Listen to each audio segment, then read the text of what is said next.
Desde Liza, plataforma anarquista, queremos recomendarte el programa La vida que vendrá, presentado por José Luis Carretero y en el que varios miembros de la organización participan. Cada mes se subirá un episodio con invitadas variadas para debatir sobre asuntos que es necesario abordar. De momento lo puedes escuchar en YouTube, Spotify e iVoox. Tienes los enlaces en la cajita de descripción.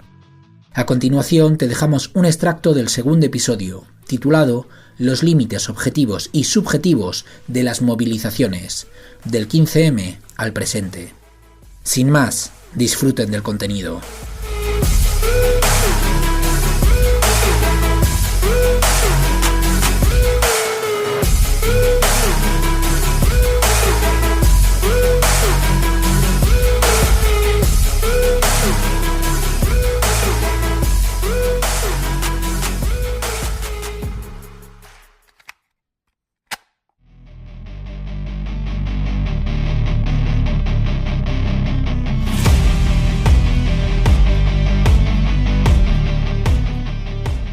Buenas tardes a todos y todas, esto es La vida que vendrá, soy José Luis Carretero y hoy vamos a debatir de un tema que realmente tiene su interés. Vamos a debatir sobre la importancia relativa de las condiciones objetivas y subjetivas respecto a los procesos de cambio, a los procesos de transformación social. Y lo vamos a hacer concretando también y estableciendo también un ancla en todo este tema relativo al ciclo de luchas del 15M. Ya hicimos nuestro primer episodio precisamente respecto a esto. Y hoy queremos profundizar un poquito más. ¿Qué procesos de cambio se desarrollaron a partir de ese momento? ¿Qué tipo de alternativas sociales se pudieron plantear y qué posibilidades reales había para implementar esas alternativas? Vamos a verlo y tenemos para ello aquí a tres personas muy interesantes. En primer lugar tenemos a Emanuel Rodríguez, miembro de la Fundación de los Comunes y de Traficantes de Sueños, sociólogo, tengo entendido, y una persona muy destacada dentro del análisis social. Muy buenas, Emanuel. Muy buenas, muchas gracias por la invitación. Tenemos también a Josefina Martínez, que es periodista, militante de la Corriente Revolucionaria de los Trabajadores y una de las firmas más apreciadas de Izquierda Diario. Muy buenas, Josefina. Hola, José Luis. Bueno, gracias por la presentación. Y tenemos a Miguel Ángel Brea, militante de la plataforma anarquista Liza, antropólogo y una persona muy conocida también dentro del mundo libertario. Y una persona de la casa, colaborador directo de este podcast. Muy buenas, Miguel Ángel. Muy buenas tardes a todos. Bueno, pues vamos a empezar con el debate y para ello os planteo una primera pregunta. Se la planteo a Emanuel, que va a romper el hielo y va a empezar a plantear o a decirnos qué es lo que piensa respecto a esto. La pregunta es muy clara. Teniendo en cuenta las condiciones objetivas y subjetivas en que se desarrolló el ciclo de lucha del 15M, Emanuel, ¿qué piensas? ¿Se podía haber ido más lejos? ¿Estaba el ciclo marcado por una imposibilidad objetiva para profundizar el proceso de cambio? ¿O se podía haber, digamos, asaltado realmente el cielo? Realmente, yo creo que en el 15M no se plantea, o sea, es una insurrección, yo creo que tiene un carácter claramente democrático y de perfil, digámoslo así, ciudadanista, y en principio no se plantea como una revolución con un programa de máximo, sino que yo creo que ahí se van sucediendo cosas y se va creando, si quieres, por las propias circunstancias, como bueno, pues una serie de posibilidades que antes no estaban contenidas desde luego en la situación, ¿no? Pero yo creo que es algo que pilla de imprevisto totalmente a lo que serían los sectores militantes, a las minorías, y que de alguna manera pues las impulsa a una situación en la cual pues no había ninguna experiencia ni ningún precedente, salvo aquello que podríamos situar en la transición que se hizo con otros actores y en condiciones muy distintas a las de ahora. Entonces plantearía que más bien no es que se pudiese haber asaltado los cielos, sino que las posibilidades que se abrieron en el primer 15M luego se van cerrando progresivamente en la fase que podríamos llamar de institucionalización, ¿no? De Podemos, los municipalismos, etcétera. ¿Se podría haber ido más lejos? A posteriori uno siempre puede decir que sí. Había más, si queremos, otras, pues si quieres, vectores de fuerza que no empujaban a convertir todo en una suerte de producción de nueva izquierda, pues probablemente también. ¿Tenían capacidad para haber empujado mucho más lejos? Pues probablemente no. Entonces, en cierta medida siempre son difíciles, ¿no? Contestar a este tipo de preguntas post factum, ¿no? O sea, por post factum, después de los hechos, ¿no? Yo creo que más bien lo que tenemos que intentar es explicar qué es lo que sucedió allí, ¿no? Y que creo que es algo que realmente se le ha dedicado poco tiempo, ¿no? Que no ha ocupado mucho tiempo, ¿no? Mucho esfuerzo intelectual y tampoco reflexivo por parte de los que participamos o de otros que podrían sentirse inspirados por el 15M, ¿no? De hecho, la producción, si queréis, como elaboración a posteriori del 15M ha sido muy parca, ¿no? Muy floja, ¿no? Comparémoslo con la transición o con la guerra civil o, si queréis, con el 68 francés. Bueno, pero ya incluso profundizando en esto, vuestra iniciativa política estuvo centrada en la construcción de una alternativa municipalista, es decir, la participación directa en las candidaturas del cambio, principalmente en Madrid. Esta apuesta la hicisteis desde el punto de vista de que considerabais que era lo único que se podía hacer o lo que principalmente se podía hacer, o lo hacíais desde un punto de vista incluso de principios o de que fuera el corazón de vuestra propuesta política a largo plazo.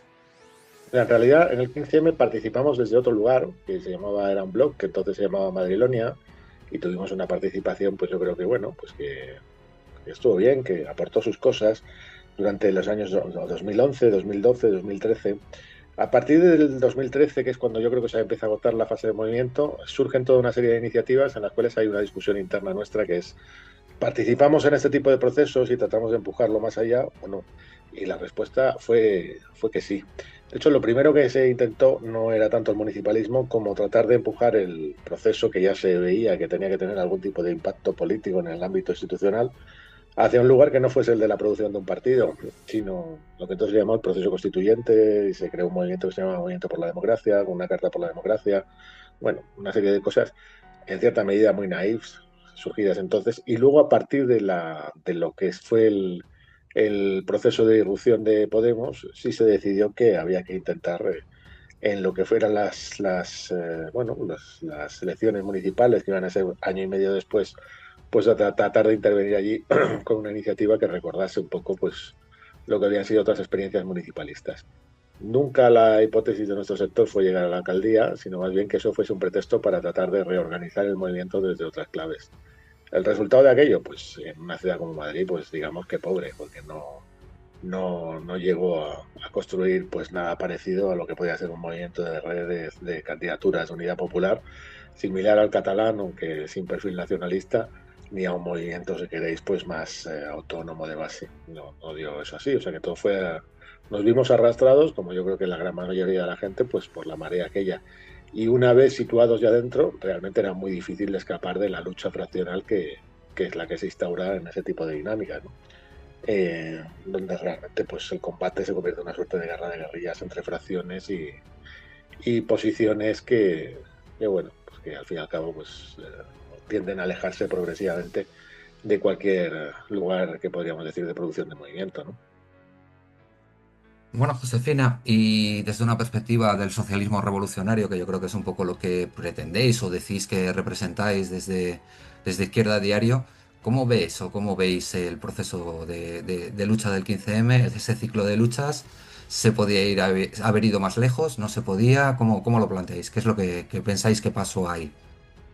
Vale, bueno, en primer lugar, digamos que para arrancar creo que es importante señalar un poco las coordenadas más generales del ciclo que son internacionales, ¿no? Me parece importante porque en un sentido, si ya digamos que en la época imperialista es muy difícil pensar en clave de programas nacionales o de iniciativas puramente nacionales, más aún en el último periodo de mayor internacionalización, ¿no? Entonces, primero tenemos que ubicar, digo, porque tu pregunta incluía esto de las condiciones objetivas, la crisis económica financiera del 2008 como gran elemento disparador de crisis y también de procesos de lucha de distinto tipo. Y después lo que son las crisis que podemos llamar en términos de Gramsci crisis orgánicas que combinan la crisis económica, social y política como una cierta, digamos, dislocación o crisis de representación, crisis de los regímenes políticos, etc. Todo eso en un sentido está presente alimentando, creo, la irrupción del 15M como de otros fenómenos que se dan en los mismos años, ¿no? Entonces, ligado a esto, surge la movilización y la pregunta es si se podría haber ido más allá de lo que terminó siendo, ¿no? Entonces, lo que terminó siendo es el proceso de institucionalización que va digamos, de los procesos municipalistas, surgimiento de Podemos, procesos municipalistas, incorporación de Unidas Podemos al gobierno, gobiernos progresistas, sanchismo en términos de que lo toman los compañeros de Zona de Estrategia en los últimos artículos y en un artículo de Manuel, ese proceso, ¿no? Ahora, estaba predeterminado por su, digamos, característica ciudadana inicial, lo que decía Manuel, que esa marea te arrastrara hacia ahí. Bueno, ahí es donde yo tengo mis matices, digamos, un punto de vista distinto, porque creo que ese proceso de institucionalización que llevó nada más y nada menos que a la asimilación al Estado capitalista, de ese proceso que venía de abajo, digamos, y una asimilación que no es lineal, sino que es una obturación, es coartar, es impedir que se siguieran desarrollando sus elementos más disruptivos, impedir que se pudiera confluir, digamos, hacia otras alternativas, como podría ser, por ejemplo, llevar el 15M más claramente de las plazas a los lugares de trabajo, cuestionar el rol de las burocracias sindicales, extender los procesos de autoorganización. Bueno, eso en gran parte, nuestro punto de vista es que estuvo obturado por ese proceso de institucionalización o de pasivización, un rol que jugó esencialmente Podemos, ¿no? Esa idea de llevar de la ilusión social a la ilusión política.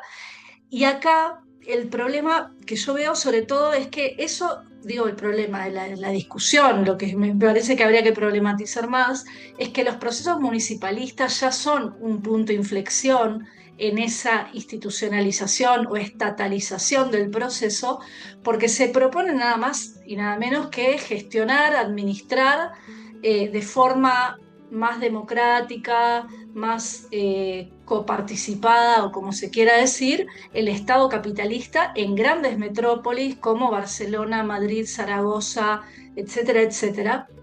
Y entonces ahí entra un problema que es de vieja data, digamos, en la discusión de la izquierda, que es si hay posibilidades de democratizar las instituciones del Estado capitalista y de gestionar de alguna forma más amable, participada, etcétera, el Estado que en realidad lo que está respondiendo es a grandes, digamos, centros de poder y poderes reales que no fueron cuestionados en ese proceso. Es decir, ni en lo que hace a instituciones centrales del régimen, que se mantuvieron incólumes, ni hablar de la corona, de la casta judicial y otras, sino también a los poderes reales de poderes económicos, ¿no?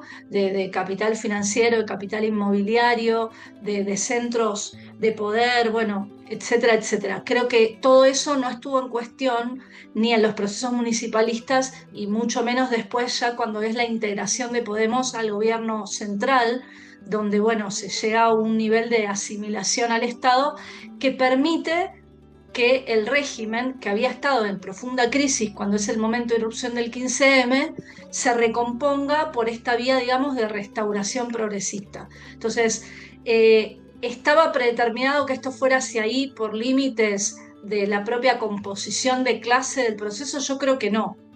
Creo que había posibilidades, márgenes políticos para otras estrategias. Ahora, que eso era una posibilidad de hacer una revolución socialista, no, tampoco nadie está diciendo eso, sería una caricatura, pero sí que se podría haber ido en otros sentidos.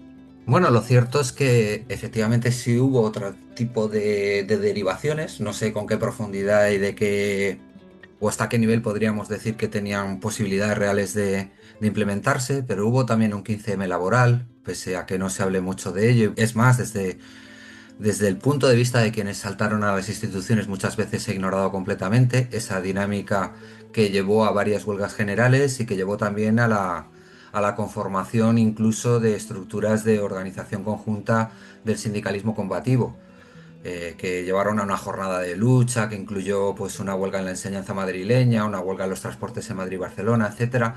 Pero bueno, todo esto ocurrió como muy fuera del radar de lo que fueron los focos de los medios de comunicación y los focos también de esa nueva izquierda o esa izquierda, digamos, que apostaba por la vía institucional que se estaba configurando en ese momento.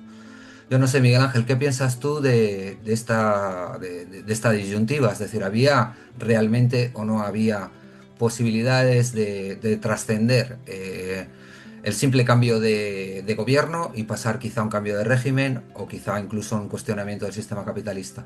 Creo que pensar de forma mecánica, o sea, pensar de hacer una especie de juego de imaginación en cómo se habrían dado las situaciones y pensar que la podríamos llevar hasta un proceso revolucionario, yo creo que en sí mismo, como dice Josefina, es simplificar mucho el periodo. Yo coincido en la idea de que los espacios podían haber ido, los espacios de autoorganización y de lucha podían haber ido mucho más lejos. Podían haber ido mucho más lejos en cuestiones que tienen que ver con su capacidad analítica, la conciencia de cómo funciona el sistema, en su capacidad de desarrollo estratégico, haber hecho experiencias mucho más desarrolladas y haber sedimentado en procesos de autoorganización sindical, barrial, de mujeres mucho mayor del que se dio. Pero creo que es importante, antes de avanzar mucho más en esto, señalar, no solo fue una crisis orgánica que puso en cuestión todo el régimen del 78 y en parte señaló al sistema capitalista en su conjunto, sino que además tuvo una intensidad y una extensión brutales. O sea, estamos hablando de más de 80.000 millones de dinero público para rescatar a los bancos, de que el estado del bienestar se redujo en aproximadamente un 10%, que la tasa de desempleo llegó hasta el 27% en 2013 y que el paro juvenil llegó al 50%. Que se habla que en algunos sectores la precarización de su nivel adquisitivo llegó hasta el 20% y por no hablar de desahucios, despidos masivos y demás. Y como bien decía José Luis, hubo una serie de procesos de autoorganización de los que el 15M y las plazas son un ejemplo, pero que también adquirió otras formas, como fueron las mareas en defensa de los servicios públicos, que ahí activaban directamente a la clase trabajadora en sus puestos de trabajo y no lo hacían solo como reclamas ciudadanas, sino que también no solo reclamábamos las conquistas de nuestras luchas anteriores, sino que también reclamábamos directamente la dignidad en nuestros puestos de trabajo y de los servicios propiamente dicho. Pero hablamos de la huelga general del 2012, de la huelga europea, bueno, pues un montón de movilizaciones que tenían un carácter que yo creo que trasciende la idea del perfil ciudadanista. Es decir, que había posibilidades de, según cómo se interviniese, desarrollar el sujeto y que trascendiese aquella cuestión de la democracia, que no obstante, para mí, la crítica a la democracia burguesa tiene el potencial de desplazarse hasta poder señalar todo el sistema en general.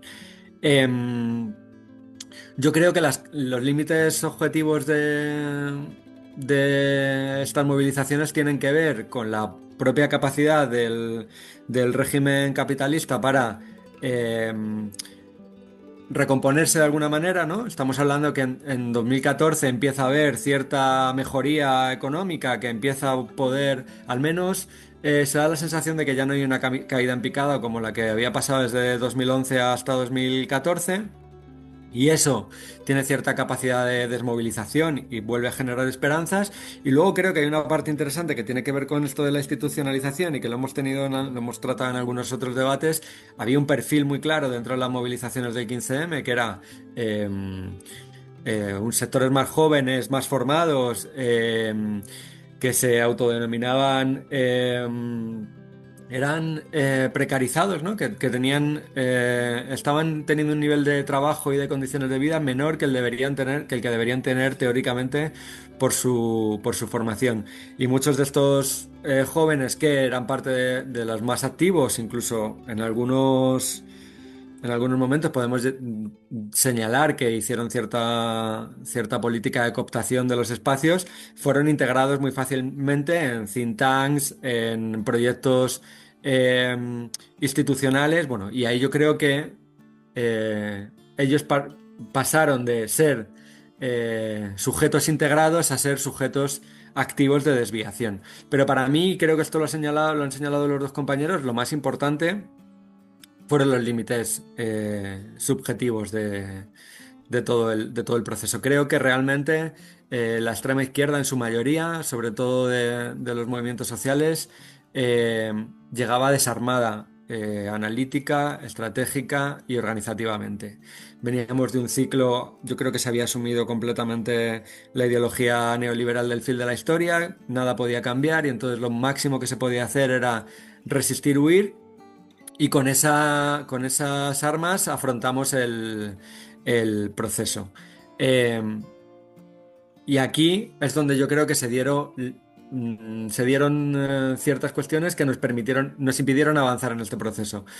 Para mí la más importante de todas estas, conseguir detectar y luchar contra estos procesos de desvío, tanto dentro de nuestras propias organizaciones, que empezamos a ver que no había mucha más salida que intentar la vía institucional en algunos casos, o al menos apoyarla, como aquellos que queríamos combatir contra estos desvíos, que no estábamos organizados ni preparados para señalar una vía que no fuese sectaria y completamente inoperante. Yo creo que esto para mí fue el factor diferencial. Como decimos, no para llevarlo a un proceso revolucionario finalizado y que nos consiguiera el comunismo libertario o el socialismo, pero sí al menos para desarrollar el proceso un poquito más.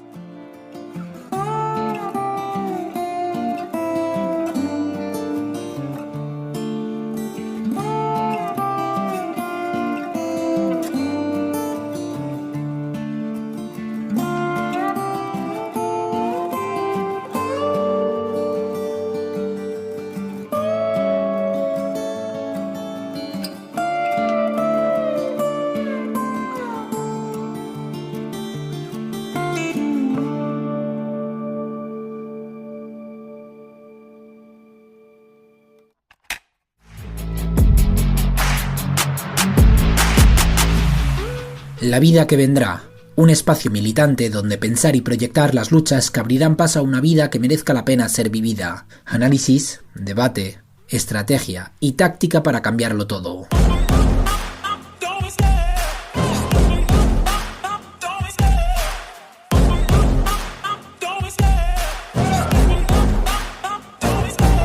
Love the chase and the hunt, and I set the pace when I'm running. I always take what I want and I always give it 100. Don't need a bank, no I'm funded. Play the game like it's nothing. I'm always thankful for something. Don't take for granted, stay humble. Now wake up! It's time to look at the enemy. Look in the mirror if he is no friend to me. It's not working out, maybe it's the chemistry. It's time to break up so I can make a better me. Better believe in your mind, cause it's everything. You can mold, shape, find almost anything. All it takes is some time and some clarity to find your identity. It's mind over everything.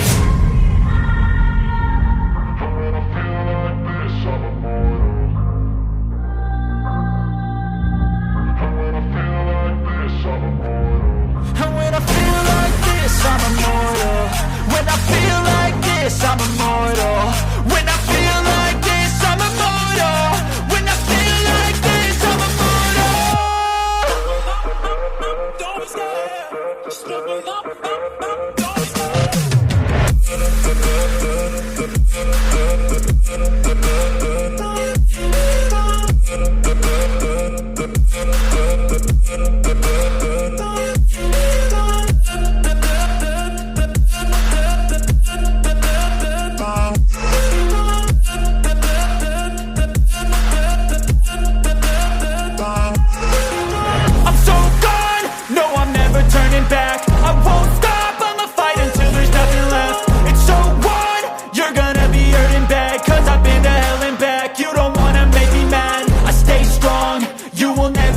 crack. And if you get in my way, you gonna feel the wrath.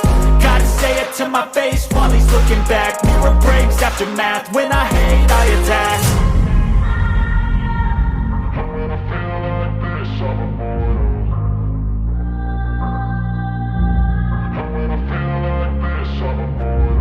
And when I feel like this, I'm immortal.